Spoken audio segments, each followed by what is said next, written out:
Hello friends, നമ്മുടെ ഇന്നത്തെ recipe മത്തങ്ങ എരിശ്ശേരിയാണ്.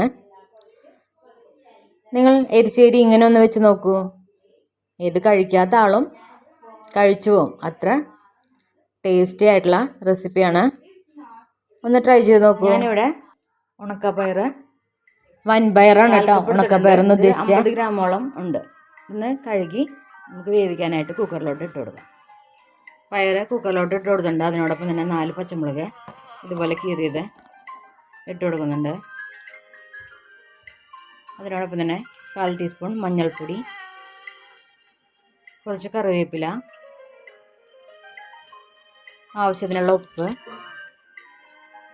വേവിക്കാൻ ആവശ്യമുള്ള വെള്ളം 2 കപ്പ് ഒഴിച്ചു കൊടുക്കുന്നുണ്ട്. ഇത് 1/2 കപ്പിൻ്റെ കപ്പാണ്. ഇത് 4 വട്ടമായിട്ട് ഒഴിച്ചു കൊടുക്കുന്നുണ്ട്. ഒന്ന് വേവിച്ചെടുക്കാം. ഞാനിവിടെ മത്തങ്ങ എടുത്തിട്ടുണ്ട്. 1/2 കിലോളം ഉണ്ട്. ഇതിൻ്റെ തൊലിയൊക്കെ കളഞ്ഞൊന്ന് കട്ട് ചെയ്ത് എടുക്കാം. തൊലിയൊക്കെ കളഞ്ഞ് സെൻറ്റർ പോർഷൻ ആ കുരുള്ള ഭാഗം കളഞ്ഞിട്ട് എടുത്തിട്ടുണ്ട്. നമുക്കൊന്ന് കട്ട് ചെയ്തെടുക്കാം. ഇതുപോലെ കട്ട് ചെയ്ത് എടുത്തിട്ടുണ്ട്. വല്ലാണ്ട് ചെറുതാവാനും പാടില്ല, വല്ലാണ്ട് വലുപ്പമുണ്ടാവാനും പാടില്ല. നമുക്കൊന്ന് കഴുകി വേവിച്ച് എടുക്കാം. ഞാനിവിടെ ഒരു നാളികേരം എടുക്കുന്നുണ്ട്. ഇത് വളരെ ചെറിയ നാളികേരമാണ്, അതുകൊണ്ട് ഫുള്ളായിട്ട് എടുക്കുന്നുണ്ട്.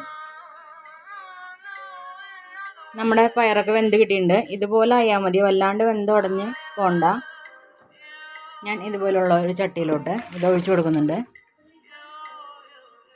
ഇതിലോട്ട് മത്തങ്ങ കഴുകിയെടുത്തത് ഇട്ട് കൊടുക്കാം.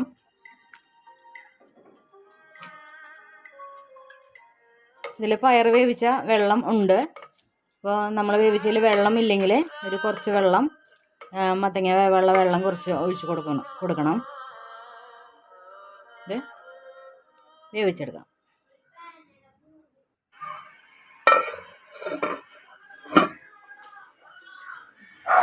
ഇത് വെന്ത് വരുമ്പോഴേക്കും നമുക്ക് അരപ്പിനുള്ള സാധനങ്ങൾ റെഡിയാക്കി എടുക്കാം. ഇതിൽ നിന്ന് 2 ടേബിൾ സ്പൂൺ നാളികേരം നമ്മൾ എടുത്ത് മാറ്റുന്നുണ്ട്.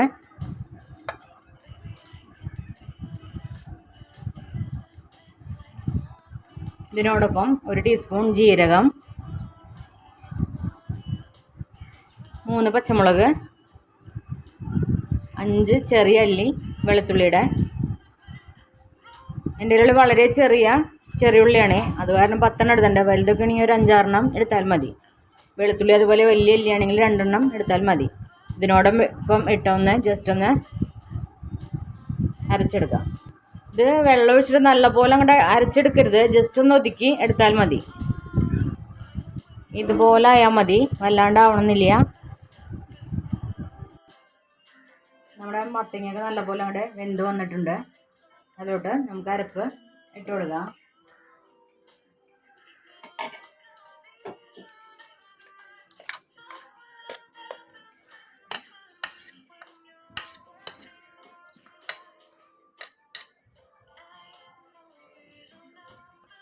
ജാറിൽ കുറച്ച് വെള്ളം ഒഴിച്ചിട്ട് ഒഴിച്ചു കൊടുക്കുന്നുണ്ട്. ഇതൊന്ന് തിളപ്പിച്ചെടുക്കാം. നാളികേരത്തിൻ്റെ മണമൊക്കെ ഒന്ന് പോകാനായിട്ടാണ്.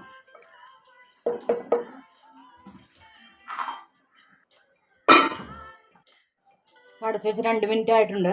ഞാൻ തുറന്നിട്ട് അതിലോട്ട് 1/4 ടീസ്പൂൺ മഞ്ഞൾപ്പൊടി ഇട്ട് കൊടുക്കുന്നുണ്ട്.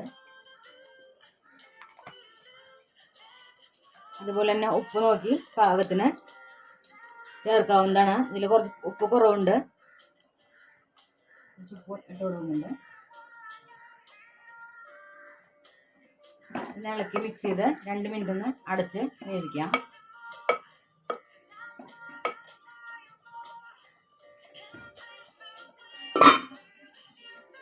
ഇത് റെഡി ആയിട്ടുണ്ട്. നമുക്കിതൊന്ന് ഇറക്കി വയ്ക്കാം. ഇത് വറവിടാനായിട്ട് ഒരു പാൻ വെച്ച് കൊടുത്തിട്ടുണ്ട്.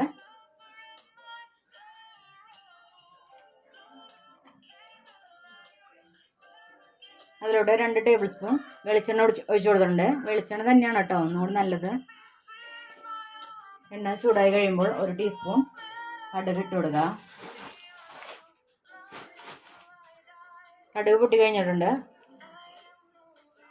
4 ഉണക്കമുളക്, കുറച്ച് കറിവേപ്പില കൂടി ഇട്ട് കൊടുക്കുന്നുണ്ട്. ഫ്ലെയിം ഓഫ് ചെയ്ത് കൊടുത്തിട്ട് 1/4 ടീസ്പൂൺ മുളക് പൊടി ഇട്ട് കൊടുക്കുന്നുണ്ട്.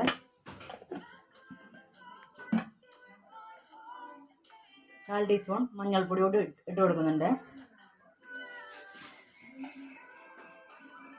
പാനിൻ്റെ ചൂട് കാരണം അത് ഒരിഞ്ഞ് കിട്ടിക്കോളും. റെഡി ആയിട്ടുണ്ട്. നമുക്കിത് കറിയിലോട്ട് ഒഴിച്ചു കൊടുക്കാം.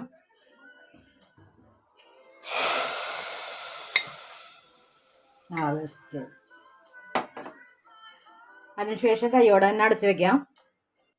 അതിനുശേഷം നമ്മൾ വറവിട്ട പാനിലോട്ട് നേരത്തെ മാറ്റി വെച്ച 2 ടേബിൾ സ്പൂൺ നാളികേരം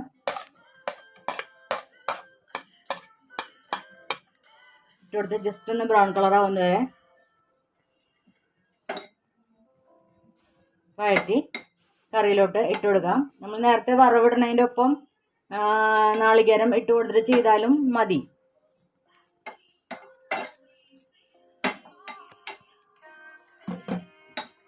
നാളികേരം മുരിയണ സമയം കൊണ്ട് മുളകൊക്കെ കരിഞ്ഞു പോയല്ലോ എന്ന് വിചാരിച്ചിട്ടാണ് ഇങ്ങനെ ഇടുന്നത്.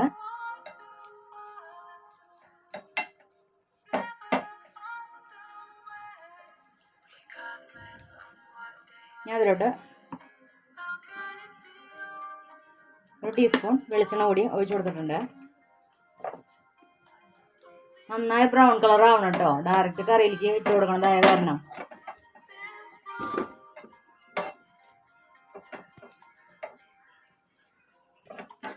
ഇത്രയും ആയാൽ മതി. ഇനി ആകാൻ കരിഞ്ഞു പോവും. കറിയിലോട്ട് കൊട്ടാം.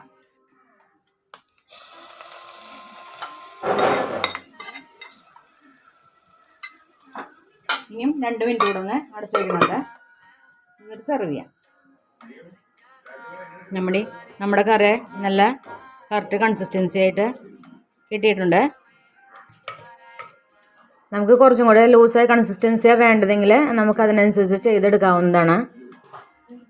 ഈ റെസിപ്പി ഇഷ്ടമായെങ്കിൽ ഒന്ന് ലൈക്ക് ചെയ്യുക, മറ്റുള്ളവരിലേക്ക് ഒന്ന് ഷെയർ ചെയ്ത് കൊടുക്കുക.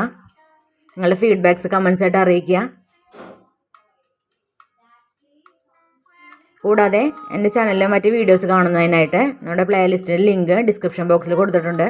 അതുകൂടെ ഒന്ന് ചെക്ക് ചെയ്ത് നോക്കുക.